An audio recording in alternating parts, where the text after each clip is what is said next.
Nalandi dossier ya Grace Mbisi asali bino eloko te, asali nde biso likambo. Me bino o likambo bato mwindu, loposo mwindo, nalandi yango, nalandi mama Kongo, na yoki sango wana, na koti, na keluka emission yango, na moni emission yango Grace Mbisi, na tali yango ebandeli ti suka, nzoka parti wana tangu na yoki yango, na comprendre tina bosali ba crise bongo te. Mais na moni oyo nde asali biso. Mbote ba papa, ba mama, bandeko. Mbote barando na barandonete. Mbote batoyo balingaka rando na ba oyo balingaka rando te. Mbote ba jeune garçon na ba jeune fille. Mbote bana mike na ba bébé. Mbote ba Sainte Anoirite, Sainte Thérèse, Sainte Ingrid Kabongo. Bandeko nalandi ebandeli tina suka nenge Grace Mbisi asali émission na moni nde biso atumboli biso na même likambu oyo bino bogolobela iye.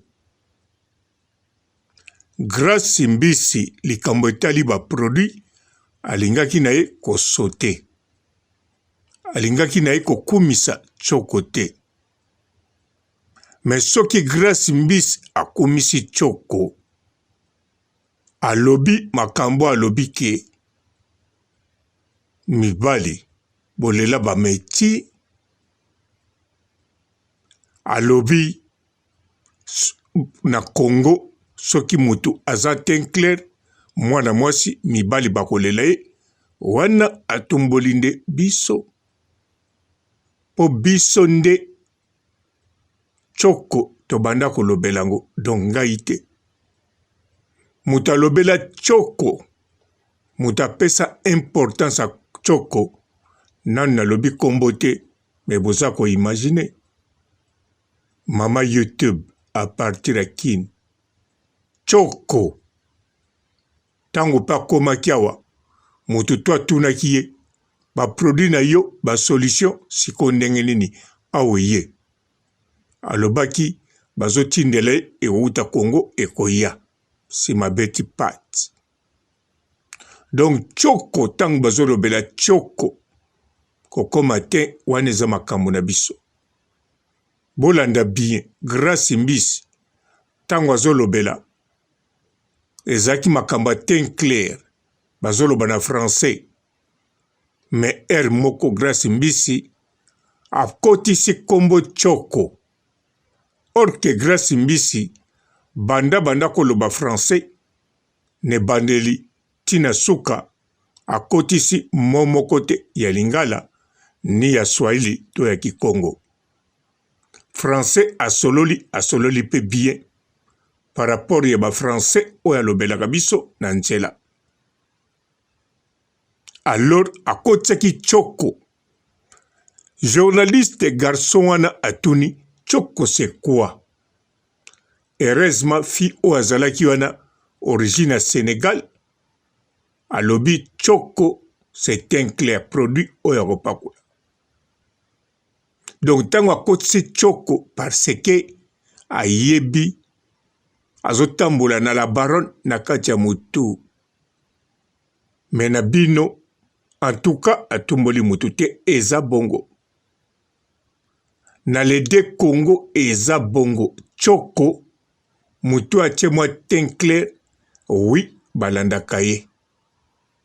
Mutu aza na loposo pembe, oui balandaka ye. Place nde alobaki ke bato nyonso balingi bakoma ba métis to balandaka ba métis, wana alobi pona koloba. Ou bien soka alobi pona koloba te, na réalité ezalaka pe couleur to teint les plus belles ou bien la plus belle ezali ya ba métis. Po métis alukaka te akoma mwindu, alukaka te akoma pembe, ata luki akoma mwindu atikalaka métis, ata luki akoma pembe atikalaka métis. Me mundele abronsaka abima lokola métis, moto mwindu apakulaka abima lokola métis. Nalingi naloba nini? Ba métis bazali ba les plus belles na ba les plus beaux. Pona loposo na bango parmi ba race nyonso. Me wana ezali likambo ya Afrique te ya Congo pete. Me likambo ya koboya loposo moindo. Mwasi ya mwindu na pembe en tout cas. Grace Mbisi alobi oyo ezali vérité. Batuna kie ba question na site wana. Baloba ki ne makambo to bino bozoloba. Grace Mbisi a expliqué pourquoi azolobelango. Alors esukaki ndengeni. Esukaki ba comprendre ye, ba sauter yango. Baloba ki pe bino boko silika. Apesa explication. Me bandeko ata mama Congo osiliki pourquoi Grace Mbisi a dévalorisé le poso moindo te. Grace Mbisi a lobby oyoyo amonaka pe eza réalité. Bato ba dévalorisa le poso ya moto mwindu ezali déjà bakoko na bino. Oui, pongai tangu na botami te ambi ezalaki. Tangu nga na botami naza bebe ambi ezali. Nazomona papa na ngai moko aitilizaka ambi. Nazomona bakoko na nga baitilizaka ambi. Nazomona Mobutu ten ezo chanze. Azokoma ten clair de temps en temps. Bandeko, ata na kende mongali emate, me Mobutu na mona embalebele. Ebele na boulevard tango alekaka R2, tango azotombola maboko. A part wana, na mona boye en face. Apesinga pembote na yaki muke. Ayaki wapi auto directement na njili. Comme surprise, mayaki na moi. Apesi mbote, apesi ba mama tu, bazaki na kwen bazoteka masango mbote. Tango akei, batu nyonso balobi ateli makasi. Alors, bolandi sikoy, ambi ezala deja. Tango wana ambi na asepso ezorenie. Biso bana to sukulaka na savon reroir. Na Rexona. Na yebi yozoloba. Na binope kuna na cité boako sukwa na reroir. Na Rexona. Bien sûr. Na tango akala na ba pauvre. Babandako sukula na savon reroir na Rexona. Savon les coques ezalaki pona konika uniforme. Au meuble ezalaki pona ko sukula. Ba pantalon ya ba kaki ya ba papa na ba dra ya mbetu. Soki pe boza na mbetu. Ou bien bilamba o ba soubeli. Soki batandaki ne tokoto na kiti nkwala. Savon benda ezalaki pona ko sukula basani. O meuble pe bokoko nikela bato ba nsima nzungu sokwe yindi. Na reshoto na makala. Savon ki bola bola. Ezalaki wana. Pona ko sukula pe sus basani. Me foko bombango. Otie Rexona, otie savon benda wana ozo sukula. Soki batu ba panzani ou bien batali kote mususu. Oniki savon ki bola bola. po savo ki bola bola ezako sukula basani vraiment kitoko. Me batu bazako yokela yango soni pona nini ezalaki fabrication locale traditionnelle. Ba préféré oyoyo mundele asalaka. Or que papa Mampiasa, papa na Séverin, azako salela batu ba savon ya kitoko, savon ki bola bola, pe ba savon mususu, mais ki bola bola na mutema moko. Mais bon, batu bako ba valeur nango na sima. Bo comprendre no, alors to continuer. Le poso moindo Grace Mbisi asambwisi yango te. Grace Mbisi alobi mabe te. Nakende siko na ye moko Grace Mbisi. Grace Mbisi na ye pona sala émission na loba oyo eza réalité. Au sentir neti na défendre yo, mais na défendre réalité. Parce que na kolingate un jour na nzela ba kale yo, ba beta yo po ba loba ofinga ki bato mwindu. Po na yebi modèle yo lobi na modèle mindele batali ba comprendre. Mais bato mwindu ba comprendre te. Bon, na okosa makambo te bana na biso ya poto mingi ba comprendre. Mais kelike batu mwindu oyoyo ba comprendre te baza na kanda wana ekokobota likambo mabe bakoki ko menacer yo pour rien.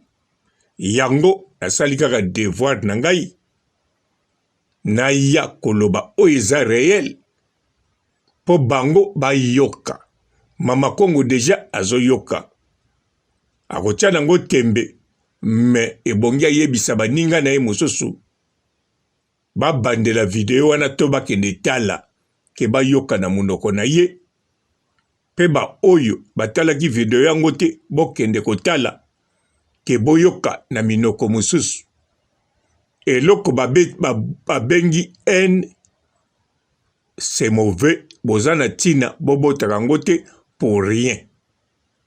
Nama mobulu mususu pour rien.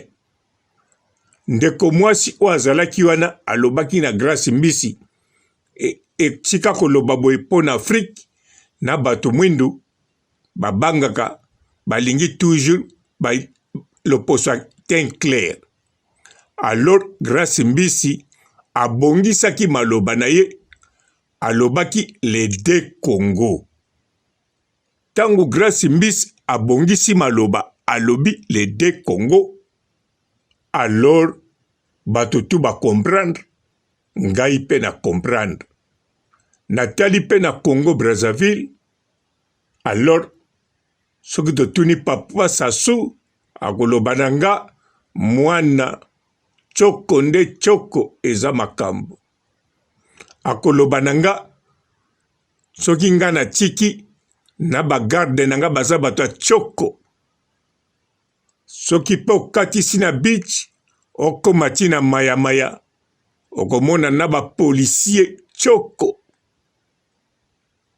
Tangu pe bitumba ezalaki awa mutu soka memi monduki na ye na masasi me na produit na ye ya choko.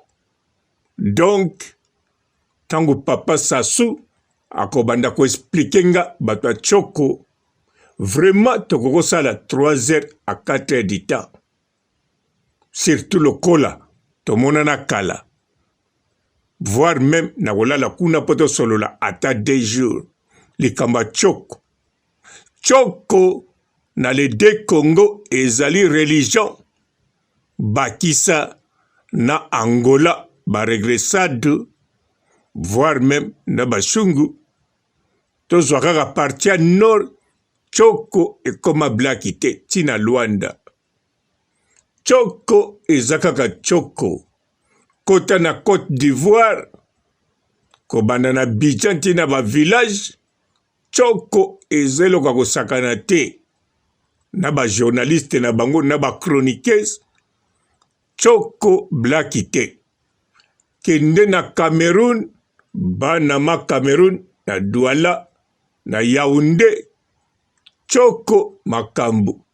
Bongo yaka na Belgique, okene na milliers Camerounais Ivoiriens, on dirait kaka na milliers Congolais, bataba Tchoko bazali, Sapeloji bazali, Pwengi bazali, Tolo bazali. D'avance, Miss Lolo et Outapi, na Côte d'Ivoire. Bandeko, grâce Mbisi, ne bandeli alobaki avec erreur, grâce ya batu bazalaki na ye, akoki, ti aye kobongola maloba. Bandeko, to bota enite, to bomanate, grâce Mbisi, nenga kendaki kuna, ezate akendaki pa sambwisa bana ya Congo. Akendaki bongo te, na yebi peti na kendaki te.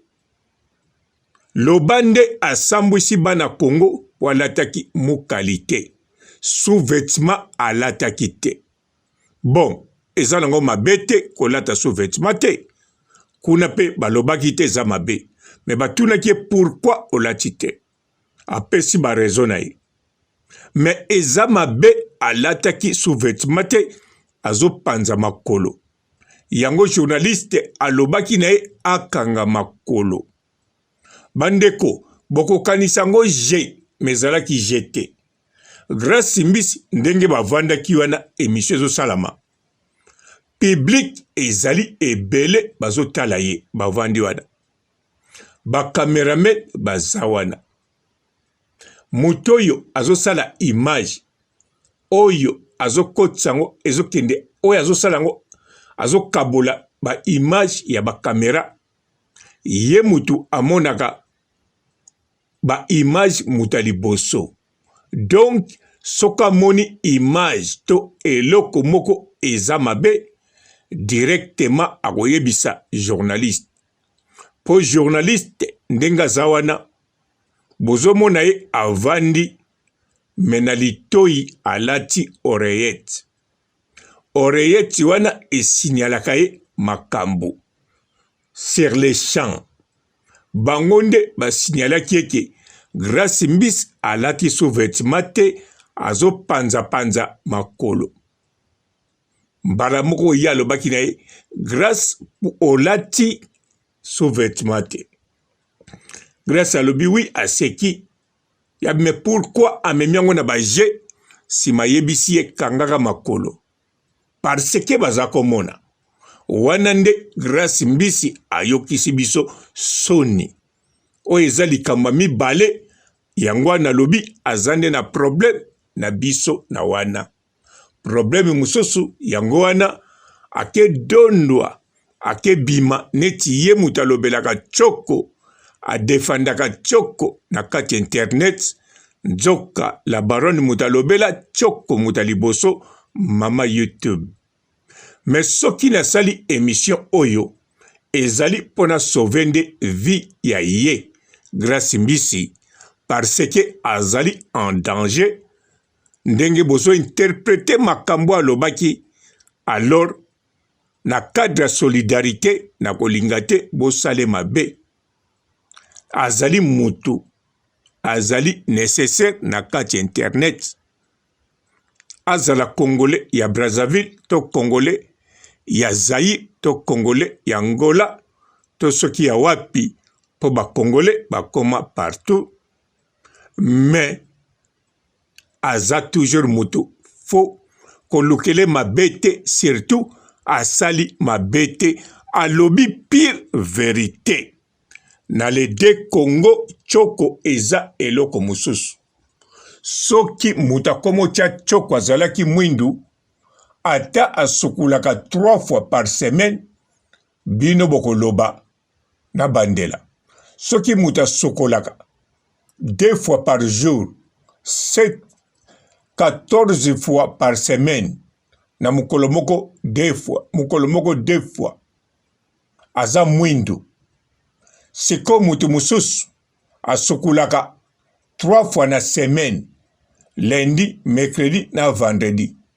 Soko komocha choko oya sukulaka 3 fois bokoloba nchele oya sukoli le poso akomi soin metala wana mususu kubuka salite tan mususu azane salite te me lokola azana choko te memi mwindo ango apakulaka penza mafuta te masukulaka bien alors bokoloba na kaka kubuka poso bozo mone salite te so bomoni moi désordre bolobinde salite mais oya sukoli 3 fois na semaine soka tie choko yende bozui donc grâce mbisi akosi na likambo moko te tozala clair to boyi agression ezali interdit na monde internet.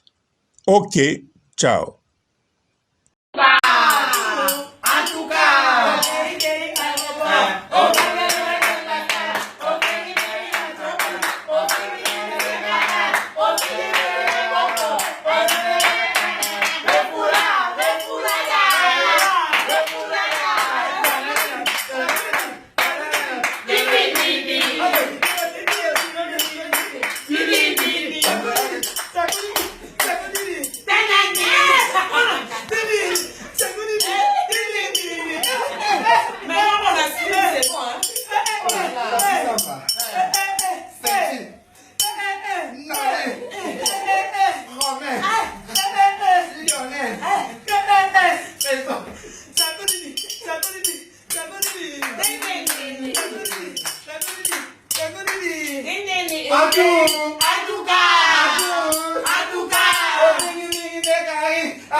Bonjour fidèles internautes de www.elengiakomba TV.